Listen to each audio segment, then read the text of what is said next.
Welcome to Douglas Wilson's The Plodcast. Before we get started, I wanted to make sure that you knew that Jonathan Edwards' Religious Affections has now been added to the Christian Heritage series, with an introduction from Joe Rigney. Due to the shallowness of much modern Christian worship and life, we can often think of the display of intense religious emotions as a hypocritical outward show. And we are right to be suspicious, since the heart is deceitful above all things, and desperately wicked, Jeremiah 17:9. Nevertheless, emotions are a gift from God, and are a part of what God redeems. When the First Great Awakening was breaking out in New England in the 1700s, Pastor Jonathan Edwards approved of it and prayed for great revival.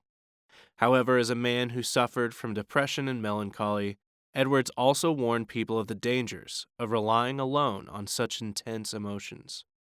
The center of the Christian religion is not our emotions, but Christ and His goodness. This classic will inspire you to consider both your life and your emotions and to follow Christ in love.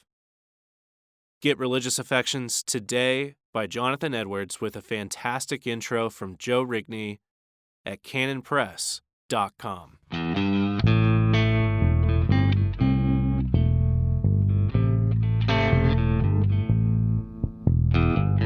Yes, God.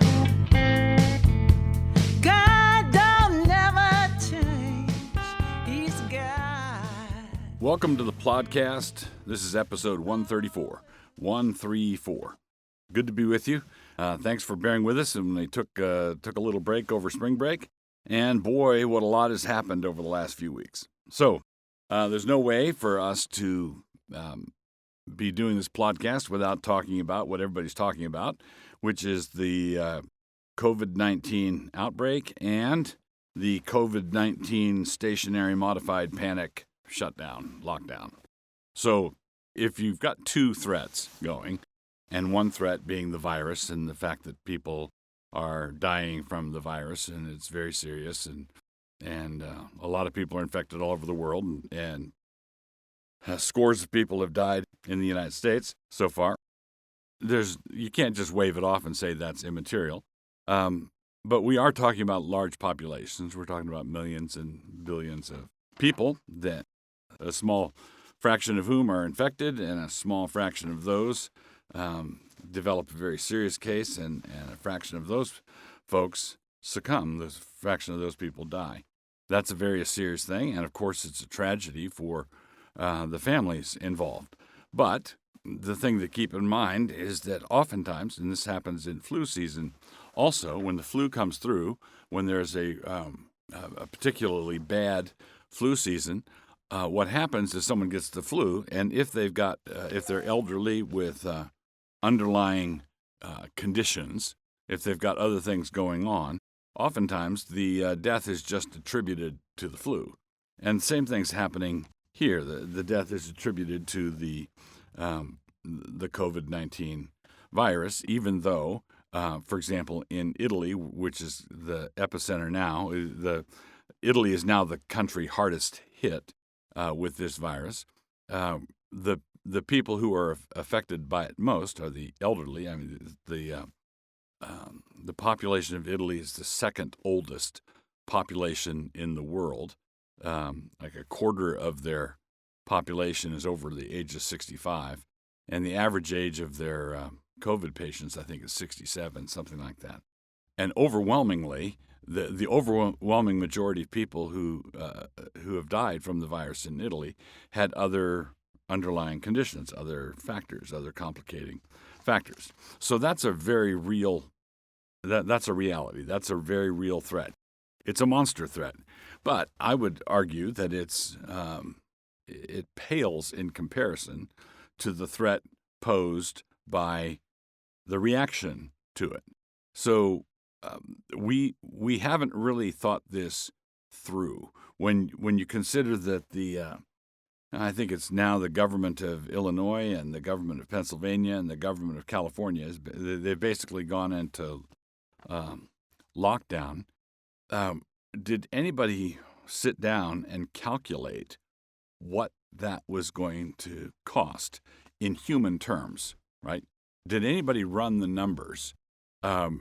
Shutting down the restaurants in California alone is going to involve billions of dollars a week. Billions of dollars a week. That's billions of dollars of lost revenue. That's lots of people getting laid off. That's lots of people losing their jobs. And it's quite possible that if you persist in this, if you chase after this, and you say, no, we've got to kill the virus, this is a classic example, or quite possibly a classic example of cutting off your nose to spite your face, or burning down the house to get rid of the termites, or capsizing the ferry because everybody stampeded over to the port side because on the starboard side somebody developed a cough. Well, you're not going to die of whatever disease that guy had. Now you're going to die of drowning. Has anybody run the numbers on how many suicides there are when businesses fail? Right? Has anybody run the numbers of what happens? What happens to people? What do people do when their life savings are wiped out? How do people respond to this?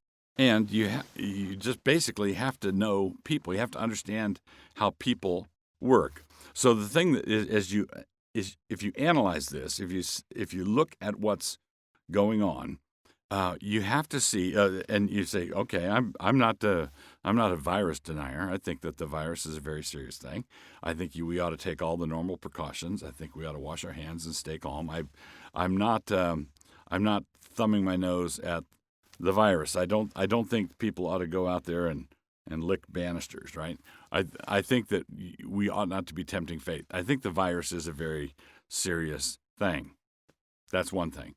But I think that our reaction to it, the panic responding to it, without any clear direction, is a far more serious thing.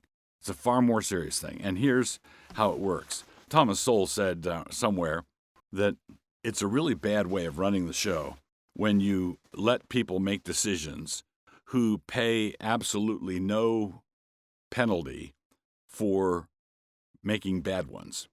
So if people running the show are making decisions and they don't pay a penalty for bad decisions, you're going to get more bad decisions. And what happens is this is the way the logic of leadership works. If you're the owner of a restaurant and there's an outbreak of some sort of disease, and you don't shut, or let's say you're the mayor of a town, and you don't shut the restaurants down, and somebody gets sick in one of the restaurants and dies because they were eating in close proximity to other people. If that's the case, then the responsibility for that bad decision, because the bad decision being you not shutting the restaurants down, is going to be laid right at your feet. Okay? Everybody's going to be able to identify where that problem arose. It arose with you. You didn't shut the restaurants down. But if you shut all the restaurants down, you can be virtuous. You can cover yourself in glory. And having covered yourself in glory, you can absolutely demolish the lives of all the people involved, and nobody's ever going to ask you about it. You're not going to be held responsible at all for the life savings of the people who lost their livelihood, or it's just not going to happen that way. So I think that our decision-making mechanisms are skewed. I think that we are trying to run our evaluation of what we should do to this threat as though it were a matter to be conducted by public opinion polls. I think that's not wise. Always will be God. So we come down to Hamartiology, our section on Hamartiology. The next three installments of our Hamartiology study are going to all be related words, related to that which is unseemly or shameful. So the first instance is aschemoneo, a verb that is found twice in 1 Corinthians. It refers to doing what is not done. All right, put not done in quotation marks. It refers to doing what is, quote unquote, not done. The first passage where it is found is a difficult passage. Most translations alternate between taking it as being about a father delaying the giving of his daughter in marriage, and the other interpretation is about a betrothed couple putting marriage off. But in the former case, the scenario seems creepy because Paul says if they being father and daughter, if they can contain themselves, what is that? Yeah, that's creepy. And in the latter, it seems like bad advice for an engaged couple to put off marriage if you can handle it. If you can handle the temptation, stay engaged indefinitely. That doesn't seem to be the apostolic wisdom that we're accustomed to. I treat this in greater detail in my commentary on 1 Corinthians, a commentary called Partakers of Grace, which I encourage you to check out at Canon Press. But if you want a summary of the view I take on this, you can read it in the translation provided by the New English Bible. So that's in 1 Corinthians 7:36. So here it is. In any case, the word, however you take it, the word refers to behavior that is disreputable or shameful, and in this case, towards someone who's close to him. 1 Corinthians 7:36 says, "But if any man thinks that he behaveth himself uncomely toward his virgin, if she pass the flower of her age, and need so require, let him do what he will. He sinneth not. Let them marry." Okay?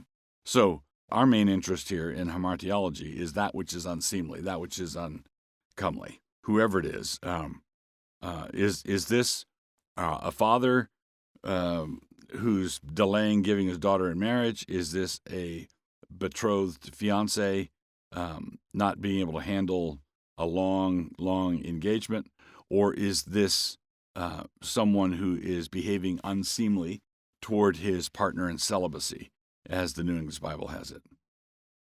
And this is something that love does not want to do.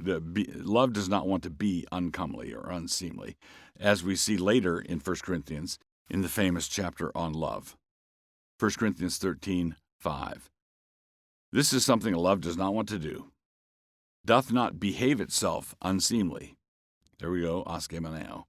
Seeketh not her own, is not easily provoked, thinketh no evil.